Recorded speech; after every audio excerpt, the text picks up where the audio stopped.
Rodney's voice cut across the church parking lot before Tamara even turned off the engine. She stepped out of her Civic into the heavy August heat and immediately saw her mother standing near the entrance of First Baptist, still in her good Sunday dress, both hands pressed flat against her collarbone, like she was physically trying to hold something together. Around her, half the congregation stood frozen in their summer best, nobody moving, nobody speaking, everyone very busy looking at everything except what was happening right in front of them. Rodney stood 3 feet in front of Wanda, with his chest out and his chin up, the way he always stood when he'd decided he had a righteous grievance.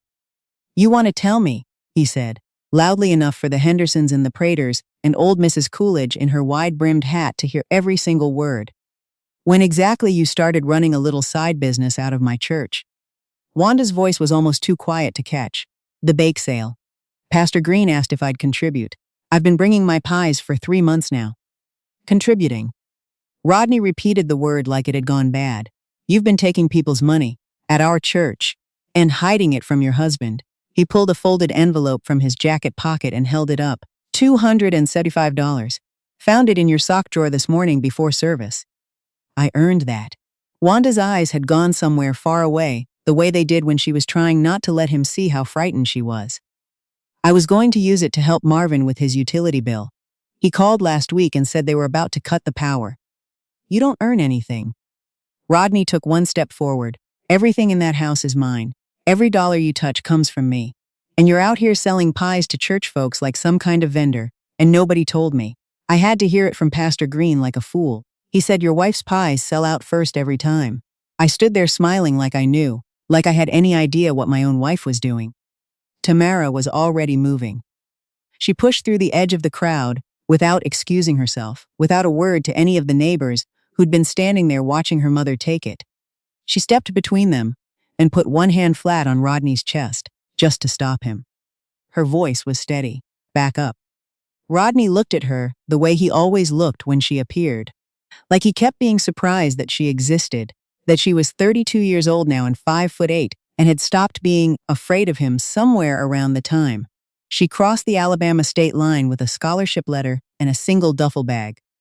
"This is between me and your mother. You're having it in a public parking lot." She didn't raise her voice. "So it's not between just the two of you anymore." She turned to Wanda. "Mom, are you okay?"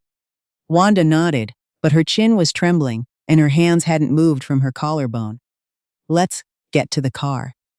"Don't you walk away from me." Rodney's voice went up half an octave. "I'm not finished." Tamara looked at him over her shoulder. "My mother baked those pies. People paid her for them because they were worth paying for. That's called earning money, and she didn't do a single thing wrong. If you want to keep talking about this, we can. But we're not doing it here, in front of everyone she knows, on a Sunday morning." She walked Wanda to the rental car and opened the passenger door. Her mother sat down carefully, the way a person sits when everything in their body aches, and they're trying not to let the ache show. Behind them, the congregation slowly remembered how to move again, finding keys, suddenly fascinated by the asphalt. That night, sitting on the edge of her parents' bed while Wanda rested, and Rodney had taken himself somewhere in the truck, Tamara thought about all the Sundays she had spent in this house growing up. The smell of cinnamon and brown sugar that used to fill the kitchen before daylight.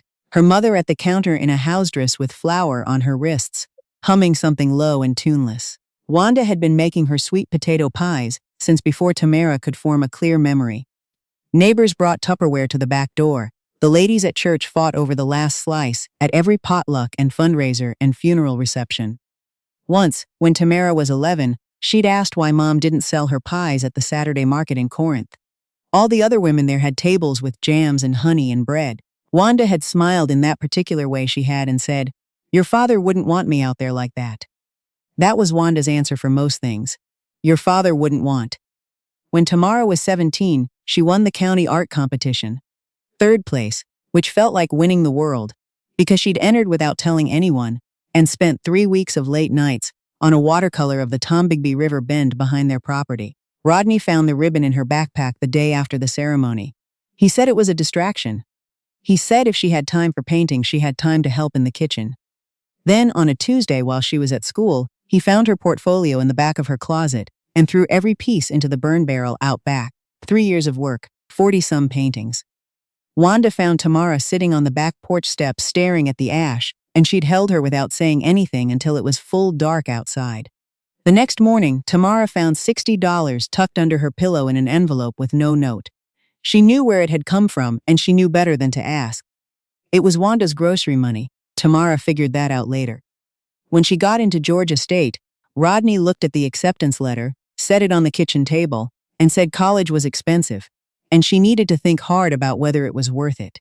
He didn't offer to help. He never offered to help. It was Wanda who made it happen, quietly, carefully, the way she did everything. A few dollars here and there hidden over 2 years, in a zipped pocket inside her winter coat in the back of the closet. An envelope passed to Tamara at the bottom of the driveway, before sunrise on the morning she left, thick enough to cover the first semester's book fees and then some. Wanda stood in the driveway in her robe and waved until the car turned out of the lane. Rodney was still in bed. The next morning, Tamara made coffee and eggs and sat with her mother at the kitchen table, while Wanda moved around the room with that careful quietness she'd spent 30 years perfecting, taking up as little space as possible. "How long has it been this bad?" Tamara asked. Wanda set a mug down in front of her. "He's always been some version of this. I mean specifically." Wanda sat down across from her and was quiet for a moment. "Since he retired. He's home all day now. Nowhere to go, nothing to do. So he watches me." She said it without bitterness, which somehow made it worse. "The pie money. That wasn't the first time I tried to keep something. I used to put $5 or $10 away from the grocery money, little at a time. Had almost $200 in a coffee tin in the pantry." Tamara looked up. "He found it 4 years ago," Wanda said. "Made me account for every dollar. Give it all back." "What were you saving for?" Wanda smiled faintly. "A stand mixer, the good KitchenAid, red one." She shrugged. "Thought if I could make my pies faster, I could make more of them." Tamara sat with that for a moment. Her mother had been trying, for years, to save up for a kitchen appliance. One appliance, and every time she got close, it disappeared. They heard Rodney's truck in the driveway before either of them finished their coffee. The demand came that evening at the dinner table. Rodney at the head of it, and Marvin sitting beside him with the look of a man who has already had this conversation privately and been told to let his father do the talking. Keely sat next to Marvin, scrolling through something on her phone. "Your brother has an opportunity," Rodney said. "A business. He just needs startup capital." "How much?" Tamara asked. $35,000. The table went quiet. "You want me to give Marvin $35,000. He pays it back." Tamara looked at Marvin. He looked at the table. Keely looked at her phone. "What's the business?" Tamara asked carefully. "Freight brokering," Marvin said. "I've got a contact who can set me up with the licensing." "Do you have a business plan?" He shifted in his chair. "It's more of a verbal arrangement." "Then the answer is no." The sound of Rodney's chair scraping back, that particular scrape, it had made Tamara's stomach drop for most of her childhood. Now it just made her feel tired. "He is your brother," Rodney said. His voice had the particular edge it got right before something happened. "Family takes care of family." "Family takes care of family," Tamara agreed. "Which is exactly why I'm not going to watch my brother lose $35,000 on a verbal arrangement with someone I've never met. And also because it's my money, that I earned, and I decide what I do with it." Rodney turned to Wanda.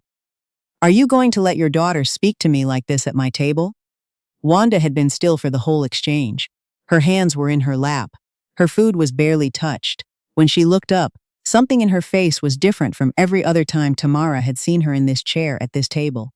Some essential tension had left it, or some essential thing had finally arrived. "She's telling you no," Wanda said. "That's allowed." Rodney stood up. Tamara was already on her feet. "Don't," she said, one word. He stopped. He looked at her the same way he had in the parking lot, like something about the situation kept refusing to make sense to him. "Mom," Tamara said without looking away from Rodney, "go pack a bag." A long silence. Then Wanda pushed back her chair, stood up, and walked down the hall. A moment later came the sound Tamara had been waiting 32 years to hear. The closet door opening, a suitcase dragged off a high shelf. Marvin opened his mouth. Tamara looked at him and he closed it again. She took Wanda to the only real sit-down restaurant on the square in Corinth, the kind of place Wanda had driven past for decades and never gone inside. Wanda studied the menu like she wasn't entirely sure she had permission to order from it. Get whatever looks good, Tamara told her. Everything here is expensive. Mom. Wanda got the catfish. Tamara ordered them a slice of pecan pie because the place was known for it, and because her mother had spent her entire life baking dessert for other people, and had never in living memory ordered a slice at a restaurant for herself. When the pie arrived and Tamara pushed the larger piece across the table, Wanda went quiet. When's the last time you ate a piece of pie you didn't make? Tamara asked. Wanda thought about it. Dating your father, she said. Tamara looked at the tablecloth for a moment. How is it? Wanda took a bite, considered it with the same careful attention she gave everything she ate. Filling could use more nutmeg. Then she smiled, surprised by herself. But the crust is real butter, you can tell. They stayed 2 hours. Tamara heard things about her mother she had never known because they'd never had 2 hours alone, together with no door about to open. She heard about the culinary program in Memphis, the acceptance letter, the spring Rodney proposed, and the month Wanda had spent deciding before she wrote the school a polite letter and let the spot go to someone else. She heard that Wanda had thought about it probably twice a week for 30 years. Not with regret exactly. She'd said she couldn't be sorry about Tamara existing, but with the particular quiet ache of a door that had closed before you got a good look at what was on the other side. Near the end of the meal, Tamara reached into her bag and set a small box on the table. Red, cardboard, white ribbon. Your birthday's next week, she said. Open it now. Inside was a gold bracelet with a single small charm, a rolling pin, custom engraved. Tamara had ordered it 3 years ago and kept it in a drawer in her Atlanta apartment, waiting for a moment that felt safe enough to give it. Wanda held it in her palm for a long time without speaking. Then she fastened it around her wrist herself, slowly and carefully. She held it up to the light. For the first time in longer than Tamara could track, her mother looked like herself. The drive to Atlanta was 4 hours. Wanda slept most of the way, her face loose and unguarded, in a way Tamara couldn't remember seeing in her parents' house. Like her body had finally received the message that it didn't need to stay ready. The weeks that followed had the particular restlessness Tamara had heard about from friends whose parents had moved in, the inability to sit still. Wanda reorganized the kitchen cabinets twice before Thursday. She cleaned the bathroom 3 times. She asked repeatedly if there was something she could do, something Tamara needed, some way to make herself useful. On the 5th day, Wanda said, I need to work, I'll go out of my mind just sitting. Tamara had been waiting for exactly this. She was an event coordinator, and her company had been complaining about the same catering service for 2 years. She brought a container of her mother's sweet potato pie to the office on a Friday morning and left it in the break room. By noon, it was gone. By 3 o'clock, 4 people had stopped by her desk to ask about it. By the end of the following week, Tamara had arranged for Wanda to cater a departmental lunch for 30 people as a trial. Wanda spent the night before in Tamara's kitchen with 2 sheet pans and a cast iron skillet, calm and focused in a way that Tamara had only ever seen her apply to one thing in her life. Catfish, collard greens slow-cooked with smoked turkey, cornbread baked in the skillet, not from a box, and sweet potato pie. The office went quiet when the food came out. Not the polite quiet of people being generous about mediocre catering, but the stunned quiet of people experiencing something unexpectedly real in a conference room on a Wednesday. Her company offered Wanda a contract before the dishes were cleared. Starting pay was more per month than Rodney had ever given her for anything. When the first check cleared, Wanda asked Tamara to drive her to the bank. She opened a savings account in her name only, and when the teller handed her the account documents, she put on her reading glasses and read every line. She asked the teller to repeat the account number twice. She thanked him in a way that made him look a little surprised. On the drive home, she held the paperwork carefully in her lap with both hands, like something that might need to be protected. 56 years old, she said quietly, more to herself than to Tamara. First thing I've ever had in my own name. That night, she wrapped the documents in a Ziploc bag and put them in the small fireproof lockbox she'd bought at the dollar store. And she put the lockbox on the shelf in her closet, where she could see it when she opened the door every morning. Back in Colbert, Rodney lasted 3 weeks alone in the house, before he drove to Marvin's apartment and announced he was moving in. Marvin gritted his teeth and let him, because he still had ideas about the house and the piece of property on the south side of the county that hadn't been sold yet. It took less than a month for everything in the apartment to become difficult. Rodney criticized Keely's cooking, her cleaning, the way she loaded the dishwasher, the hours she kept, the friends she had over, the volume of the television. He did it in the particular way he'd always operated. Not explosive, just constant, a steady pressure that wore at the edges of everything. Keely had seen him do it to Wanda at every family gathering for years. She'd stood next to Marvin and told herself it was just how old men were, just how that family was. It wasn't her business. Now it was her kitchen and her apartment, and she understood, in the particular way that understanding arrives too late, why Wanda had walked through that house the way she walked through water. The night Rodney slapped Keely, she was standing in her own kitchen, holding grocery bags. She'd told him the bathing herbs he wanted weren't something she knew about, and maybe he could look it up himself since he'd been home all day. He threw a bowl first, and then his hand came around fast. She stood in her kitchen for a long time afterward, her bags on the floor. Then she packed a bag of her own and texted Wanda from her car. "Ms. Wanda, I didn't know where else to send this. He hit me tonight. When it happened, I thought about you. All those times I watched and said nothing. I'm so ashamed.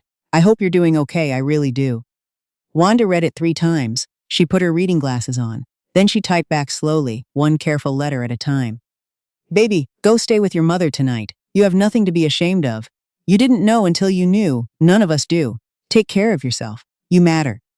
She set the phone down and sat in the dark of the living room for a while without turning on a light. Tamara found her, like that, and asked if she was all right. Thinking, Wanda said. "About what?" "About how long something can keep going, just because nobody ever stopped it." The following spring, Wanda and Tamara drove back to Colbert for First Baptist's 140th anniversary.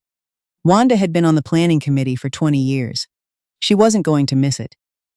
The women at the diner on Main went very quiet when they walked in for breakfast Saturday morning. Then, very loud in the way people get when they're pretending they weren't just talking about you. Wanda ordered eggs and coffee, said good morning to everyone by name, and sat with her daughter at the window table like she had somewhere she was going and every right to be there first. At the service, Rodney was in the third pew on the right side where he'd sat for 40 years. He was thinner. His suit had been ironed badly, or not recently. He kept his eyes on the pulpit. Afterward, in the parking lot, he approached them from the side, rather than head-on, carefully, the way a person approaches something they're afraid might startle. He looked older. His shoulders had dropped in a way they hadn't before. "Wanda," he said, "just that." "Rodney," she gave it back the same way. A silence. "You look well," he said. "I am." He looked at Tamara briefly and then back.